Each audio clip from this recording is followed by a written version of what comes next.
नमस्कार। जैसा मैंने कल आपको बताया था कि आर.के. सिंह शहीद हो गए थे।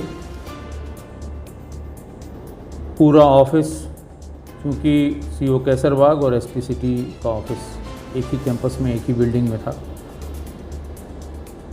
और काफ़ी लोग आर.के. सिंह से जुड़े हुए थे। बिल्कुल ऐसा लग रहा था कि काम नए सिरे से कैसे शुरू किया जाएगा। सुभेश कुमार सिंह साहब, एसएसपी साहब बहुत दुखी थे, लेकिन फिर भी काम तो शुरू करना ही था। काम शुरू किया गया। इसी बीच एसएसपी साहब ने सबको बुलवाया और वहीं पर ये निश्चय किया गया, दृढ़ निश्चय किया गया कि हम आर.के. सिंह की शहादत का बदला लेंगे। हम जब तक इसके पास तक पहुंच नहीं जाएंगे, जब तक हम इसे गिरफ्तार नहीं कर लेंगे, इसे कानून के रास्ते, इसकी जो जगह है वहाँ तक पहुँचा नहीं देंगे, तब तक हम शांत नहीं बैठेंगे। जैसा कि हर घटना के बाद 3 बड़ी घटनाएं हो चुकी थी, चौथी ये घटना हो गई। बहुत, जिसको दबाव का आपको अंदाज़ा नहीं होगा, कितना दबाव रहा होगा उस समय हम लोगों का। राजधानी में 3-4 बड़ी घटनाएं। आप अगर शुरू करें तो विवेक श्रीवास्तव से शुरू हुआ ये सिलसिला। विवेक श्रीवास्तव, वीरेंद्र प्रताप शाही, दिलीप होटल और अब जनपथ, जो लखनऊ का दिल है, हज़रतगंज, उसका सबसे व्यस्तम मार्केट। वहाँ पर एक सब इंस्पेक्टर की सरे शाम भरे भीड़ सबके सामने हत्या हो गई। पोस्टमार्टम रिपोर्ट में ये बताया गया कि आर.के. सिंह को 9 गोलियां सिर पे, कनपट्टी के पास 9 गोलियां लगी हैं। ऑफिस के उनके साथ के लोगों ने बताया साहब कि आर.के. सिंह साहब 10 गोलियों की इस मैगज़ीन में हमेशा 9 गोली ही रखते थे, क्योंकि ये सबको बताया गया है कि जितनी कैपेसिटी होती है उससे 1-2 गोली कम रखने से जो मैगज़ीन की स्प्रिंग है वो ख़राब नहीं होती और जो उसमें उसके चाल के पुर्जों के फंसने की बात होती है वो फंसते नहीं हैं। और ऐसा लगता है कि अंतिम गोली तक सटा के उसके आर.के. सिंह के सर पे गोली मारी गई थी। फिर वही डीजी ऑफिस में मीटिंग सबकी बुलाई गई, छिद्रान्वेषण होने लगा। ज्ञानी लोगों ने अपनी बहुत ज्ञान की बातें वहाँ पर, ज्ञान की धाराएं उड़ेलनी शुरू की। जैसे कि जब ये पता था कि वो सैलून में आ सकता है तो 3 ही 4 लोग क्यों गए, पूरी फोर्स क्यों नहीं ले गए। दूसरा, आर.के. सिंह को अकेले पीछा नहीं करना चाहिए था। तीसरा, पूरे कैंपस को दोनों तरफ से बंद करके, यानी हज़रतगंज मार्केट को दोनों तरफ से बंद करके तब तलाशी लेनी चाहिए थी। कहीं न कहीं पुलिस की लापरवाही है। खैर, ये किसी बड़ी घटना के बाद सभी मीटिंग्स में यही होता है और इस तरह से मानसिक रूप से दबाव बनाया जाता है कि आपकी गलती से ऐसा हुआ, आप अपनी गलती को सुधारें और जल्दी से जल्दी इस गैंग का सफाया करें। दूसरा मानसिक उत्पीड़न होता है। उसी दिन सवेरे सारे अखबार रंगे थे। कोई ऐसा अखबार नहीं था जिसकी हेडलाइन ये न हो कि राजधानी में विधानसभा के पास सरकार की नाक के नीचे सब इंस्पेक्टर की सनसनीखेज हत्या। उसके बाद जो इंट्रो बॉक्स, जो हर अपना बाईलाइन लेके जो लिखता है, कुछ तो पढ़ के उस गमगीन माहौल में भी हम लोग हंसने लगे कि ये सूचना इनकी कहाँ से आ गई। दूसरा, जो पोस्टमार्टम हाउस में बाहर निकलने पे लोगों ने बताया था कि साहब उनकी जेब में एक पर्स एक हनुमान चालीसा छोटा और शिव प्रकाश शुक्ला की एक फ़ोटो ये निकली थी, लेकिन किसी अखबार में हनुमान चालीसा का जिक्र नहीं था। शिव प्रकाश शुक्ला की फ़ोटो ऊपर वाली जेब में था। बाहर आने वाले व्यक्ति ने ये नहीं बताया था किस वाली जेब में शिव प्रकाश शुक्ला की फ़ोटो थी। ऊपर वाली जेब में शिव प्रकाश शुक्ला की फ़ोटो प्राप्त हुई। उसको अपनी अपनी तरह से लिखा गया कि शिव प्रकाश शुक्ला ने पहले अपनी फ़ोटो उनके जेब में देखी तब गोली मारी। मतलब कहने का ये कि ऐसे ऐसे इंट्रो लिखे गए, ऐसे ऐसे बॉक्स लिखे गए कि हम लोग खुद पढ़ के अचंभित थे। कहाँ से भागा इसके बारे में सब ने अपनी अलग अलग थ्योरी उसमें लिखी थी। जिसकी जहाँ मर्जी हो, जो मर्जी हो, लिखा गया था। और लगभग सभी में वही पुलिस की गलती कि साहब क्यों चले गए ऐसे। अरे भाई, सूचना ये थोड़ी थी कि आज ही आएगा। हम 5 दिन से जा रहे थे।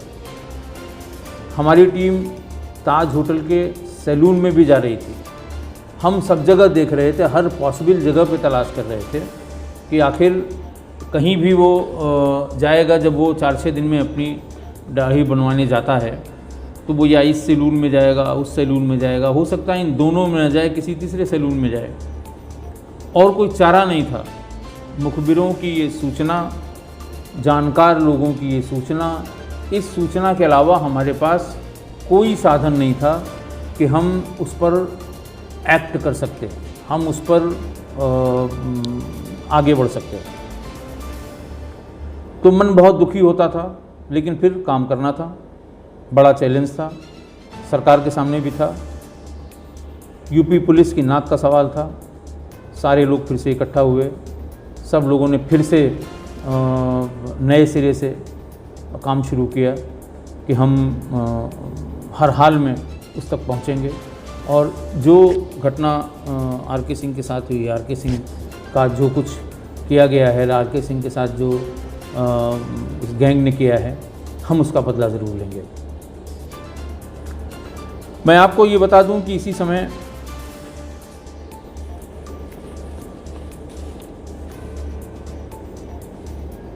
राजनीतिक उथल पुथल भी हुई थी। प्रदेश में सरकारों का, इस सरकार का आना, उस सरकार का जाना। मैंने आपको बताया था कि उस समय नए नए मंत्री बने थे। दारुशफ़ा के हर फ्लोर पे संतरी ड्यूटी पे एक सिपाही में राइफ़ल और उसमें संगीन लगा हुआ मौजूद था। लेकिन किसी ने भी हिम्मत नहीं दिखाई, किसी ने भी सूचना नहीं दी, किसी ने भी कुछ बताने से मना कर दिया। इसी बीच में 22 अक्टूबर को विधानसभा का सत्र चल रहा था और एक ऐसी घटना हुई जो अकल्पनीय थी। आप आज भी उस घटना के वीडियो इंटरनेट पे देख सकते हैं। विधानसभा का सत्र जब शुरू होता है तो उस समय जो विधानसभा के भीतर कार्रवाई की समय जो सुरक्षाकर्मी होते हैं, जो मार्शल के अंडर में रहते हैं, वो उनकी एक पोशाक होती है, वो भीतर रहते हैं। और जब कभी ऐसा लगता है कि भीतर और फोर्स की आवश्यकता पड़ सकती है, ये भीतर जो पीठासीन अधिकारी होते हैं, जो अध्यक्ष विधानसभा हैं, उनके विवेक पर है। अगर उनको लगता है कि कुछ और फोर्स की ज़रूरत पड़ सकती है या भीतर कुछ हल्ला गुल्ला ज़्यादा हो सकता है, तो वो सादे में जिला पुलिस के अधिकारियों कर्मचारियों की सूची मांगते हैं एसएसपी से कि भाई हमें इतने और दे दीजिए, अगर आवश्यकता पड़ेगी तो हम उन्हें भीतर भेज सकेंगे। क्योंकि विधानसभा के भीतर घुसने के लिए ऐसा व्यक्ति जो सदस्य नहीं है और जो विधानसभा की कार्यवाही में किसी दूसरे प्रयोजन से, जैसे वहाँ कुछ लोग लिखने वाले होते हैं, कुछ लोग सूची देने वाले होते हैं, कुछ कागज़ पहुँचाने वाले होते हैं, इनको छोड़ के कोई भी व्यक्ति बिना माननीय अध्यक्ष विधानसभा की अनुमति के भीतर नहीं जा सकता। तो ये हर बार सत्र में ऐसा होता था कि 15-20 कुछ कांस्टेबल, सब इंस्पेक्टर्स, डिप्टी एसपी, इन लोगों की सूची अध्यक्ष विधानसभा महोदय के यहाँ से मांगी जाती थी और उनको वहाँ तैयार रखा जाता था। हम लोग जिला पुलिस में थे, मैं सीओ केसरबाग था, हमारे एसपी सिटी थे सत्येंद्रवीर सिंह साहब। जिले का भी काम चलना था। शिव प्रकाश शुक्ला का जो आतंक, ये चौथा बड़ा आतंक राजधानी में हुआ था, इससे भी निपटना था। तो एसएसपी साहब की तरफ से कहा गया कि भाई विधानसभा अध्यक्ष महोदय की तरफ से सूची आई है और मैं सोचता हूँ कि अब कहाँ और बाकी लोगों को कहूँ, आप लोग चूँकि एक साथ एक टीम के रूप में कार्य कर रहे हैं, आप सभी लोग सादे में भी रहते हैं, तो अपना काम भी करते रहिएगा। अगर कोई इमरजेंसी पड़ती है और वहाँ से कोई बुलावा आता है तो आप लोग चले जाइएगा। और ये सूची पूरी की पूरी उन्होंने करीब 20 लोग जो हम लोगों के साथ थे, जो एसओजी हुआ करती थी उसमें, उसके जो लोग थे जो सादे में रहते थे, क्राइम का काम करते थे, उनकी सूची विधानसभा अध्यक्ष महोदय के लिए भेज दी गई। 10:30-11 बजे के आसपास एसपी सिटी साहब के पास सूचना आई कि हम सभी लोगों को विधानसभा चलना है, शायद कुछ वहाँ समस्या है, और वहीं बाहर कक्ष में जहाँ पुलिस वालों के रहने की जगह है वहीं हम लोग बैठे रहेंगे। अगर भीतर कोई हम लोगों को बुलाया जाएगा, अध्यक्ष विधानसभा जब कभी भी कॉल करेंगे तब हम लोगों को भीतर जाना पड़ सकता है, इसलिए सब लोग वहीं पे रहिए। जबकि ये पहले तय हुआ था कि आप लोग हजरतगंज में अपने ऑफिस में रहिए या केसरबाग में अपने ऑफिस में रहिए, अपना काम करते रहिए, जब कोई आवश्यकता होगी बुलाया जाएगा तो आप पहुँच जाइएगा। हम लोग सामान्य दिन की तरह वहाँ पहुँच गए। 11:30 बजे के आसपास मार्शल जो त्रिपाठी जी हुआ करते थे, बहुत लहीम सहीम लंबे चौड़े, वो भागते हुए हाँफते हुए आए। बोले साहब ये सूची उन्होंने दी कि साहब ये इस सूची में जो नामित अधिकारी कर्मचारीगण हैं इनको भीतर आने के लिए माननीय अध्यक्ष जी कह रहे हैं। तो सूची देखी गई, हम सभी लोग उसमें थे। तेज़ी से उन्होंने कहा मेरे पीछे पीछे है, तेज़ी से गेट पर वो एक आदमी के पास वो लिस्ट थी, हम लोग तेज़ी से उस लिस्ट के मुताबिक वो बुलाते गए और हम लोग वहाँ पर पहुँच गए। भीतर का जो सीन देखा आप उसको YouTube पे देख सकते हैं, आप उसको इंटरनेट में बहुत जगह है। 22 अक्टूबर 1997 के विधानसभा के भीतर की जो मारपीट हम लोगों ने देखा, एक बार तो देखते ही रह गए। लोकतंत्र का सबसे बड़ा मंदिर, माइक एक दूसरे पे जिस हिसाब से चल रहे थे, पहले वहाँ पर माइक वैसे जो सामान्य माइक होता है, एक डंडी में उसका माइक लगा हुआ, फ्लेक्सिबल होता है, ऊपर नीचे किया जा सकता है, संभवतः लोहे का तो नहीं लेकिन स्टील का या किसी धातु का बना होता है। वो इधर से उधर जो चल रहे थे तो आप कल्पना भी नहीं कर सकते कि ये क्या हो रहा है। कई लोगों के सिर से खून निकल रहा था। हम लोग वहाँ किंग कर्तव्य मूड जाके खड़े हुए, माननीय विधानसभा अध्यक्ष जी के आसन के बगल से जो एंट्री गेट है वहीं पर खड़े हुए, और वो जो क्रंदन हो रहा था, वहाँ शोर हो रहा था, चिल्लपों हो रही थी, बस एक तक हम लोग देखते रहे कि हो क्या रहा है ये। तब तक मार्शल ने कहा कि आप लोग पीछे की तरफ पहुँचे, वहाँ काफ़ी लोग चोटिल हो गए हैं। अध्यक्ष जी के आगे पीछे जो कुर्सियों की गद्दियाँ होती थीं, कुछ जो वहाँ के सिक्योरिटी के लोग होते थे, सुरक्षाकर्मी होते थे भीतर वाले जो मार्शल के अंडर में होते हैं, वो अध्यक्ष महोदय के सामने आमने सामने काफ़ी उन जो सीट होती थी उसको लगाए हुए थे, उन पर भी माइक के प्रहार हो रहे थे। एसपी सिटी साहब ने पूछा हमें करना क्या है। उन्होंने कहा देखिए आप लोग वहाँ जाइए, जो ये एक दूसरे के ऊपर फेंक रहे हैं, कोशिश करिए कि किसी को चोट ना लगे,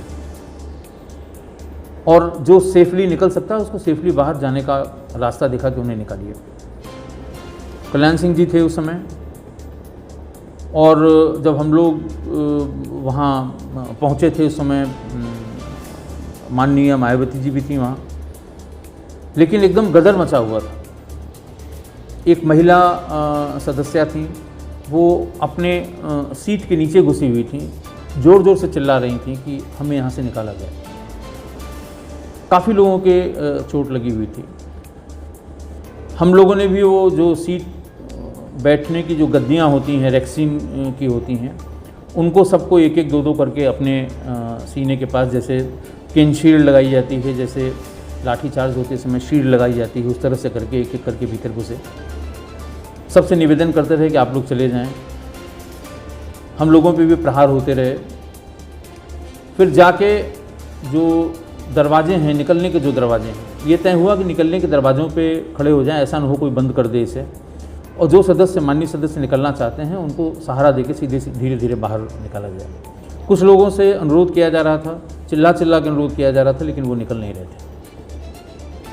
ऐसी घटना वो आज भी हमारे दिमाग में, हमारे मस्तिष्क में कभी कभी आ जाती है कि हमारे चुने हुए प्रतिनिधि हैं, हमने इन्हें ज़ोर शोर से वोट दे के जिताया था।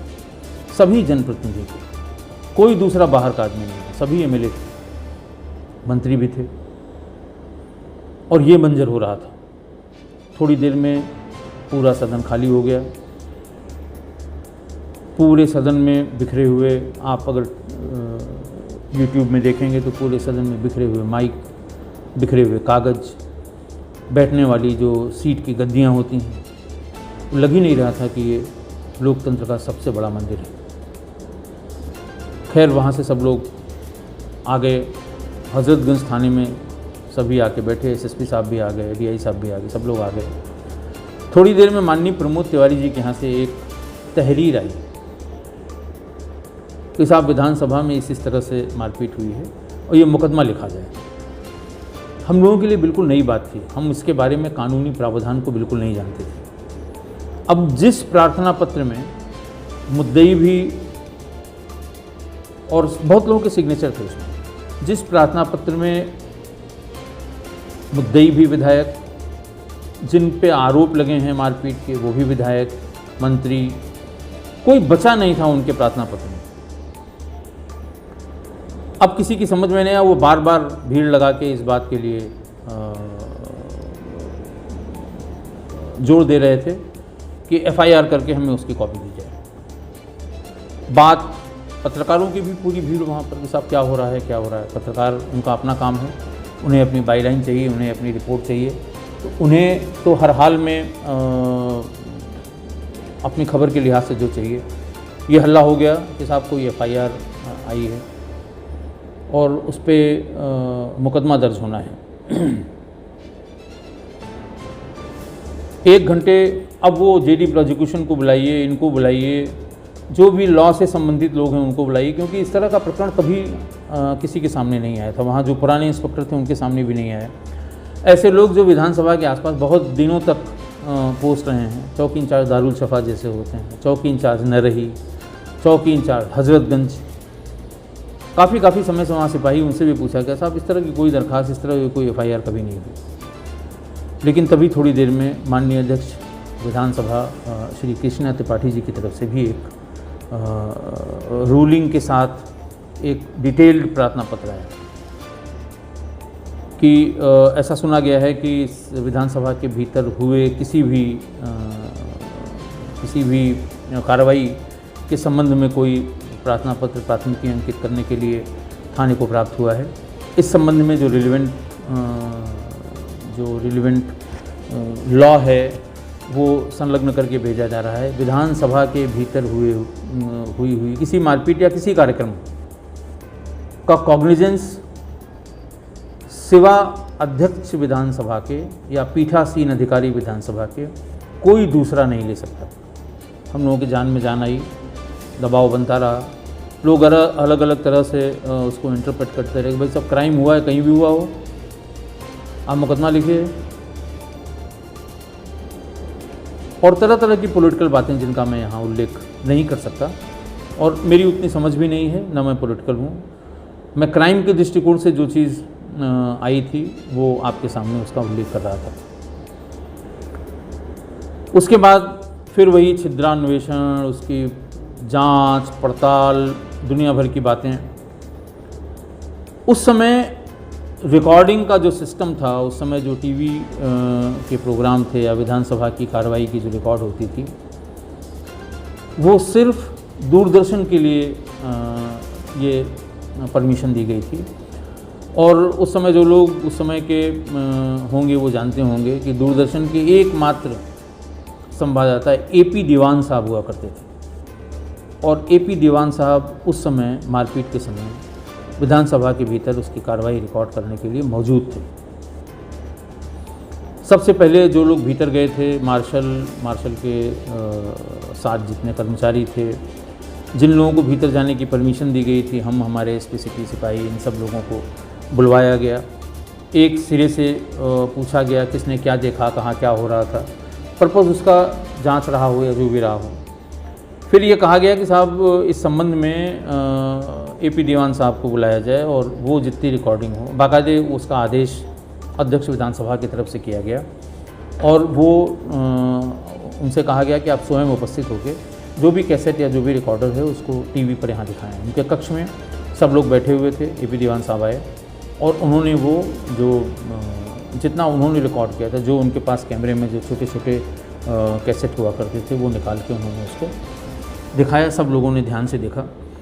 अध्यक्ष जी उसको एक एक करके नोट कर रहे थे कि हाँ ये इतने बज के इतने मिनट पे जो कैमरे में टाइम आ रहा था ये हुआ, इतने बज के इतने मिनट पे ये हुआ, इतने बज के इतने मिनट पे ये हुआ, सब चीज़ें दिखा रहे थे। वो चले गए। फिर अपना बाकी तो सब उन्हीं को करना था, हम लोगों को कुछ करना नहीं था। वो अपना देखते रहे, उसको समझते रहे और उसमें जो भी उनको करना धरना था वो करते रहे। उसके बाद ये आदेश हुआ कि साहब इसकी एक प्रति 2 दिन बाद या 3 दिन बाद उसकी एक कॉपी माननीय अध्यक्ष विधानसभा के कार्यालय से एक चिट्ठी आई कि इसकी एक कॉपी एपी दीवान साहब उपलब्ध कराएं। हम लोगों ने भी मांगी क्योंकि ये बताया गया कि साहब ये बहुत ही गंभीर प्रकरण है और एसपी साहब ने कहा भाई एक कॉपी आप भी ले लो, कल को पता नहीं कहाँ इसमें बयान देना पड़े तो कम से कम हम लोग अपने आप को रिफ़्रेश कर लेंगे, मेमोरी से कब तक याद रहेगा। हम लोगों ने भी मांगा, एक कॉपी हमको भी मिल गई, मतलब पुलिस को, और एक कॉपी अध्यक्ष महोदय को मिल गई। 2 दिन बाद अचानक फिर सबको बुलाया गया और ये पूछा गया कि भाई आपने भी कॉपी ली थी? वहाँ सब ली थी, हम लोगों ने लिखा पढ़ी मांगी थी।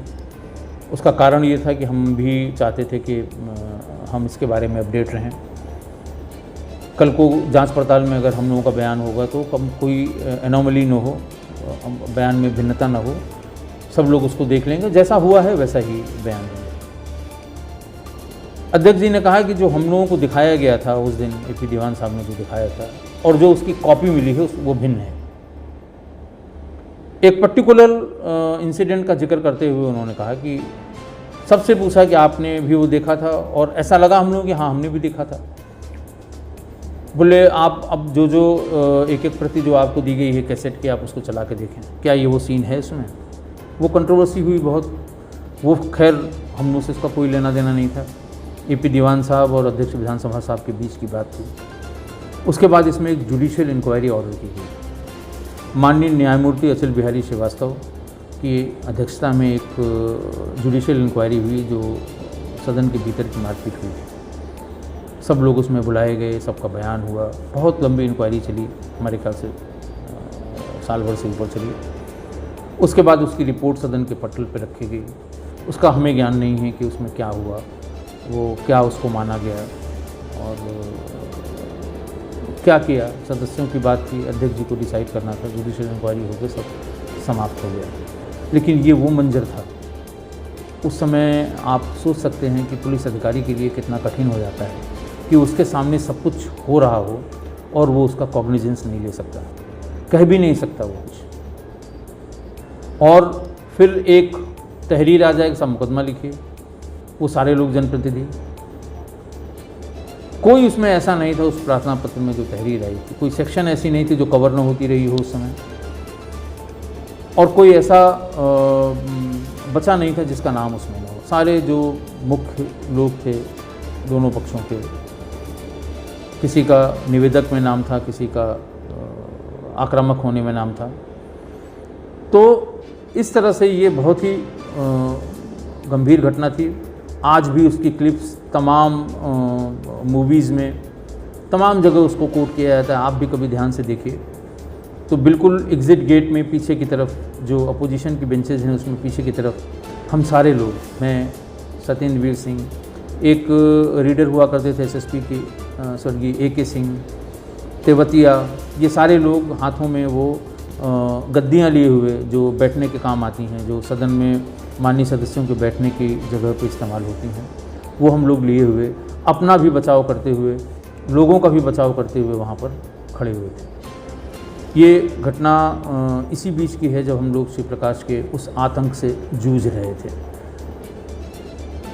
शेष अगले अंक में फिर एक बड़ी किडनैपिंग जो शिवप्रकाश शुक्ला ने की थी वहीं लखनऊ में, कि इन 4 बड़ी घटनाओं में बहुत ज़्यादा हम आगे नहीं बढ़ पाए और एक घटना फिर हो गई। उस समय भी जो पुलिस का हाल बेहाल हो गया था, उसके बारे में अगले अंक में बताऊंगा। बहुत बहुत धन्यवाद।